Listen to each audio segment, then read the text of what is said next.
Hey, so it's nice to see you again. Before we get started, I'm just going to apologize for my strange setup here. You may have remembered that I blew a microphone. I think I blew a port, sound card, something. Anyway, to get over the hissing and poor quality, I've put on this insane gamer headset, and I'm hoping that's going to make a real difference to the sound. Because I know you all want to find out what happens to Polly and Friday as they approach Goblin Mountain with a Goblin King watching from afar. This is Chapter 7 in Book 3, Mr. Gum and the Goblins. Sit down, put your feet up, and let's jump into it. Chapter 7, 3 Impossible Challenges. Blam! Yelled the Goblin King furiously as he peered into a golden telescope he'd borrowed from a department store. It's them meddlers coming up the mountain to meddle with me tunnel digging plans, no doubt. Don't fret me, old shoelace, coughed Burger Wizard, choking on a pipe full of horse fat. They'll never make it past the 3 impossible challenges. Phew, said the Goblin King. I'd forgotten about them blurping challenges what all travelers climbing Goblin Mountain have to face. Aho! He cried, turning back to this telescope. Here comes the first challenge now. This is gonna be really funny, snickered BW. You see, that was how the Burger Wizard pronounced funny. We've heard that one before. Challenge 1, the troll. Not an internet troll, but kind of troll, right? At that precise moment, down on the mountainside, the earth shook and trembled, and a dirty great troll stepped out from behind a boulder. He had greasy hair, because he only bought cheap shampoo, and, like all proper trolls, he carried a knobbly wooden club with a nail through it. Oh, he was a fearsome sight. As tall as 3 men he was, and he went to the gym every week to keep his muscles strong for crushing travelers, and also to impress the girl trolls. Polly hid behind Friday, and Friday hid behind an atom, but that was no good. The troll spotted them right away. Right! He shouted in a great booming voice. Shut up and don't move! He took a roll of parchment from his nostril and began to read. To whom I am about to eat. You have stepped onto my patch of mountain like the fools that you are. And now you must face my challenge, you idiots. And it is a mighty challenge indeed. No one has ever succeeded in beating me at this challenge, not in hundreds of years. And the challenge is this. You cannot get past me until you guess my name. And you will never guess my name. And when you have failed to guess my name, I will crush your bones up and eat you. And that is my challenge. Yours sincerely, Arthur the Troll. This looks like trouble, Friday gulped. Shall we blow the horn of Kazal Kazal? Nah, we only gets one go at that, said Polly. I reckon we can handle this one.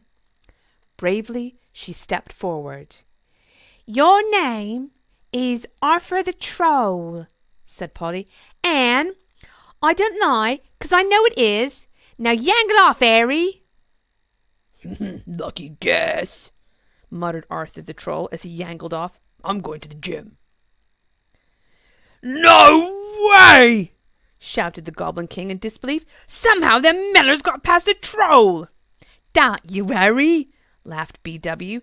It's the witch next. That'll muck him up. Okay, the biggest challenge was me trying to read without the glasses. So this is very uncomfortable, but we're going to give it a try for challenge 2, the witch.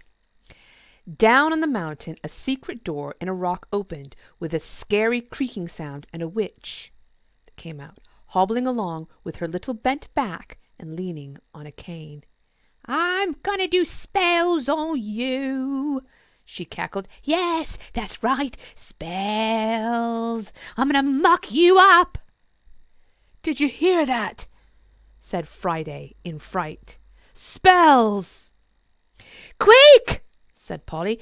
Blow the horn, gazelle. Hold on a minute. She's getting nowhere near us. It was true. The witch was moving along at about 1 centimeter a minute. As the travelers watched, she was overtaken by a dead snail. When I get near you, I'm gonna do spells, called the witch, brandishing her cane. Then you'll be sorry. Spells!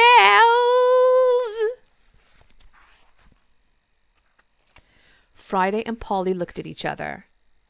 Shall we escape now or later? Said Friday. Later, said Polly. After supper. So Friday fetched some sticks to start a fire, and Polly took out the pies and some apples, and they made a fine meal. And all the while the witch inched along, occasionally calling out her threats. After they had eaten, the travellers sat and talked a while. Then they played a few games of backgammon, and after that they did a 10,000-piece jigsaw puzzle. Altogether it was a very jolly time, but eventually Friday stood up. Well, we'd better hurry off or the witch will catch us in a few hours, he said. So Polly got up, and together they continued on their way. Just wait till I'm close enough to do my spells, the witch called out after them, shaking her fist very slowly. Moss was growing on her shoes. Then you'll be sorry. Unbelievable! Screamed the Goblin King, staring into his telescope. Somehow the Millers beat the witch and all. True, admitted BW, but they'll never survive the final challenge. What? The thing that looks like a gherkin? Sneered the Goblin King. Come off it. That's the easiest one of the lot. Challenge 3. The thing that looks like a gherkin. Down on the mountain, the thing that looked like a gherkin rolled menacingly towards the travelers. Friday stepped on it with his boot, and they continued on their way. Frimp! Shouted the Goblin King. If you ask me, them impossible challenges is a load of old toilet. Oi! Captain Ankles! He called, and instantly the Goblin Captain appeared, accompanied by his faithful lieutenant, Oink Balloon.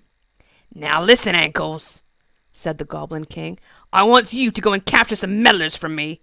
It's an important job, right? So take your best soldiers with you. Take Whippy, Livermonk, Big Steve, Funk Whistle, Soup Dog, Jingles, and Yak Triangle. And don't you let me down, Ankles, or I'll introduce you to me bashin' fist. Once he dealt with that, the Goblin King turned to more important matters. Oi! Burger Wizard, where's me supper? He demanded. Right here, me old balaclava, laughed BW, holding up a plate of greenish meat and thistles. And there, in the cave, the two ruffians dined on their slops like common swine, while all around them the goblins shrieked and hooted and roared. Ha ha ha ha! Laughed the Goblin King through a mouthful of pig's bladder. This is the life! End of chapter.